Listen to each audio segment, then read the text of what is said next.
What's up? I got a good question that I figured I'd just answer in person as well as online. This person, uh, I think it's Shane LDS 421, asks, as a libertarian, what are your views of monopolies? And as far as monopolies go, everything comes down to a principle.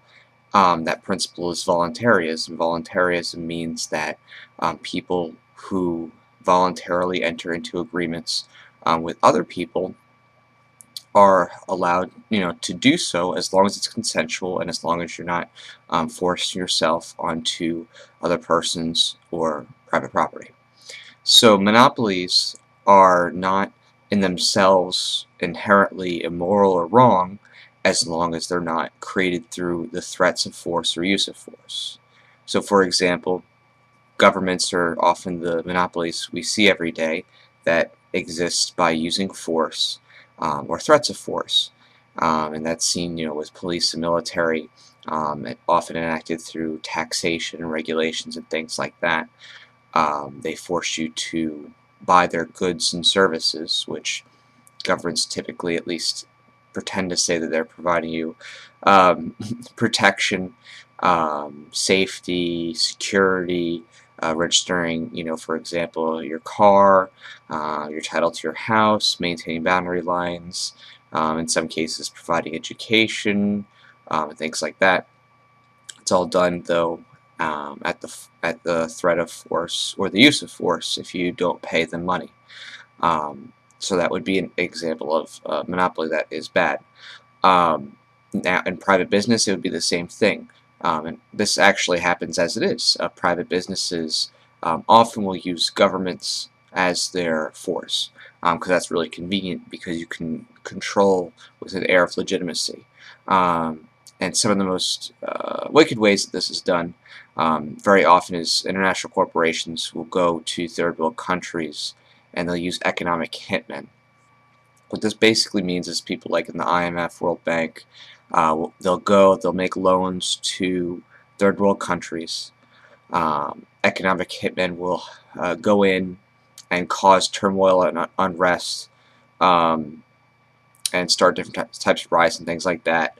Countries will sometimes face, different um, economic conditions that um, are brought about through economic hitmen, um, disrupting oil pipelines and things like that. Um, and these economic conditions, as they worsen, cause the country to default on their loan. Very often, the bankers will then um, come in and say, well, if you don't want to, you know, have everything foreclosed, let us in with our different companies to exploit your resources. So very often these government entities, especially in Africa, will basically trade over their resources for the loans. In some cases, the government entities actually just straight up, you know, nationalize a resource, and and then they work with the private companies to exploit the resources by having first taken them from the people. So that when corporations, or you don't have to say corporations, but any business, uses government to threaten force, or themselves, like the mafia, say, pay us money for our service, or we're going to use violence against you, or throw you in a cage, or beat you up, um, like the mafia, and that would also be wrong. But as long as a business is existing by making voluntary exchanges, not involving the use or threat of force if you don't comply or use their services, then there's nothing wrong with having a monopoly that naturally comes about because they provide the best service and product at the lowest prices. Um, and aside, some people might complain, like, well, what happens, if they're polluters and then a small percentage of the population, like 0.01%, is affected by the pollution, but the rest of the people are buying up stuff. What happens then?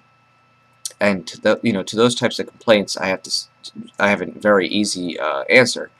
Pollution is often misdescribed because people think that people can pollute and get away with stuff. Pollution is a harm against private property rights, in as much as if you took your garbage and dumped it on your neighbor's lawn. So that is a harm, and people should, not buy a company's products, or uh, enact a type of boycott, or a type of lobby against the company to say that they don't want this pollution to keep on happening. Of course, other persons could attempt to have redress, and this gets into libertarian anarchist theory about arbitration, guilds, and all other stuff. But you know the issues are never going to be perfected. In a sense, there's always going to be people who try to abuse and exploit others.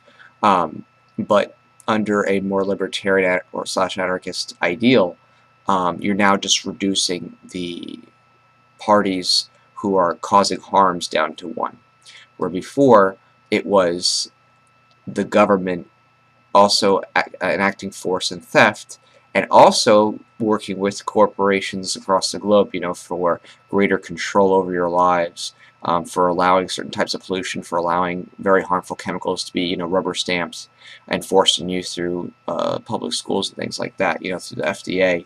And you can do your own research on, how many of the farm companies, their executive heads rotated, and then they're in, the White House, how all the cabinet is filled up with people from the financial big districts. Short being is that with government there's still pollution, there's still deception, there's still coercion of monopoly, which suppresses information and keeps the public unaware of better solutions. You just look at, for example, the United States government ability to suppress patents under national security. That's a pretty big deal. So I hope that answers that question. And if you have any others, feel free to ask. Take care.